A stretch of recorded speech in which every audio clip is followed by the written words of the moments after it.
Beauty, beauty, beautiful. Glory, glory, glorious. You are. You are. Beauty, beauty, beautiful. Glory, glory, glorious. You are. Olá, povo precioso, tudo bem com vocês? Como sempre, o prazer é imenso, absolutamente imenso, em podermos compartilhar princípios que agradam o coração do Pai. Hoje de tarde eu me senti compungido por Ele, com aquele amor maravilhoso, para que falemos hoje um pouco sobre tentação. Palavra essa que é muito mal interpretada e infelizmente deturpada na boca das pessoas. No capítulo 4, versículo 7 de Mateus, está escrito assim, também está escrito, não tentarás o Senhor teu Deus. Quando nós pensamos hoje em tentação, a primeira coisa que vem na cabeça da grande maioria das pessoas é isso, que uma mulher nua, um homem parado se sentindo tentado por ela, ou dinheiro, ou uma mulher vendo um homem nu, ou semi-nu, ou em uma estrutura de sensualidade. Tentação não está muito associada a esses termos em si. O texto que Jesus usou traz um sentido completamente diferente. Essa resposta que Jesus deu, ela é uma resposta dada com menção em um texto de Deuteronômio e também em Números, que é a passagem de Massá e uma outra passagem também. O povo chega diante de Deus e começa a colocar Deus na parede.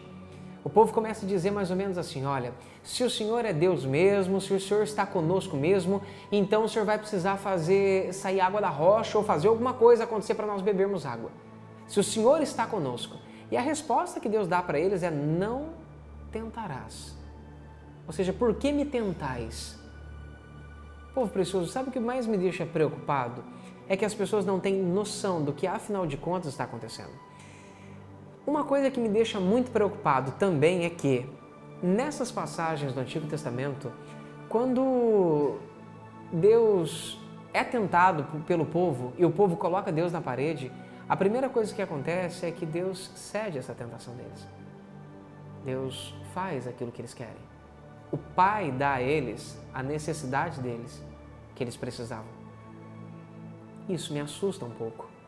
Porque mesmo o coração dele estando extremamente desagradado, mesmo assim ele faz. Imagine que seu filho chega em você e fala assim, pai, me dá 20 reais. Pai, me dá 20 reais. Pai, me dá 20 reais. E ele fica insistindo continuamente, e de repente ele para e fala assim, olha aqui pai, é o seguinte, se você me ama de verdade, você tem que me dar 20 reais, porque se o senhor não me der 20 reais, o senhor não me ama. Duas coisas aconteceram. Uma insistência desnecessária, que vai fadigando o coração do pai, entristecendo o coração do pai, porque não precisa disso. Por isso, nosso Pai disse de não usarmos de vãs repetições. Tem um pouco do sentido aqui, tem mais algumas outras coisas. E a segunda delas é colocar em choque o seu próprio amor. Ou seja, se ele me ama de verdade, afinal de contas, ele vai ter que me dar.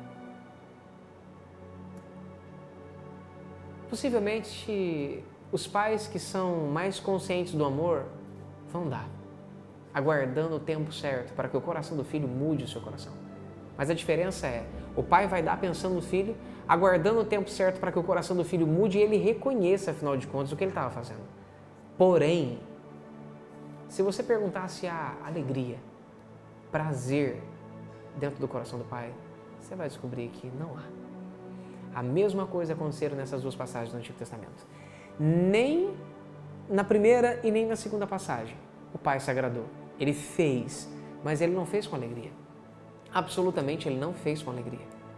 E isso me preocupa muito, porque é justamente a diferença de um filho. O filho procura agradar o coração do seu pai. Então o que importa para o filho, necessariamente, não é o resultado que ele vai conquistar, e sim o método para ele conseguir esse resultado.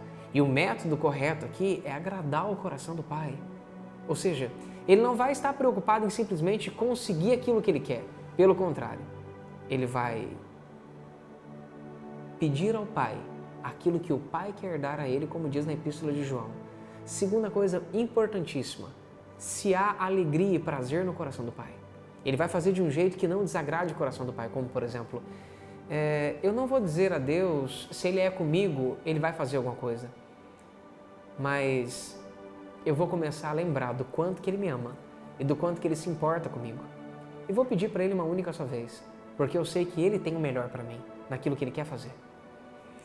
Aqui, Satanás diz, distorcendo um texto para Jesus, está escrito: aos teus anjos dará ordens ao teu respeito e eles te segurarão na mão para que não tropeces em alguma pedra. Ou seja, você pode dizer para o Pai que você é filho de Deus, que você é dele e que pelo fato disso acontecer, Ele vai ser obrigado a te guardar, porque está escrito. E Jesus retorna o texto para ele dizendo: não tentarás o Senhor teu Deus, porque isso também está escrito. Não adianta simplesmente eu cobrar a proteção de Deus, cobrar a proteção do Pai e exigir que Ele faça isso, afinal de contas, se Ele é meu Deus ou se Ele é meu Pai. Frases como: se Deus é comigo, vai ter que acontecer. Se Deus é na minha vida, vai ter que acontecer. Se Ele me ungiu, ou frases semelhantes a essa, são frases que colocam Deus em tentação. A palavra tentação, para o espanto de muitas pessoas, significa teste. O que entristeceu o coração de Deus foi o povo colocá-lo num teste. Um teste para ver se Ele o ama ou não. Um teste para ver se Ele está com eles ou não. Isso não há a menor necessidade de acontecer com o nosso Pai. Guarde uma coisa no seu coração. Você precisa do resultado? Sim, mas do método certo. E o método certo é não testando Deus, é não provando Deus, é não colocando o Pai contra a parede. Porque cada vez que você faz isso, você pode até receber o que você quer, mas você vai receber desagradando o coração do seu Pai. E o primeiro princípio de um filho é agradar o coração do seu Pai. Ou seja, chega um outro filho em você e fala: papai, se o senhor achar por bem, se o senhor quiser, eu gostaria muito, a minha vontade eu gostaria muito que o senhor me desse R$20 para que eu pudesse comprar algo que eu estou querendo, mas fica ao seu critério. O meu desejo é, se o senhor achar por bem, eu gostaria muito.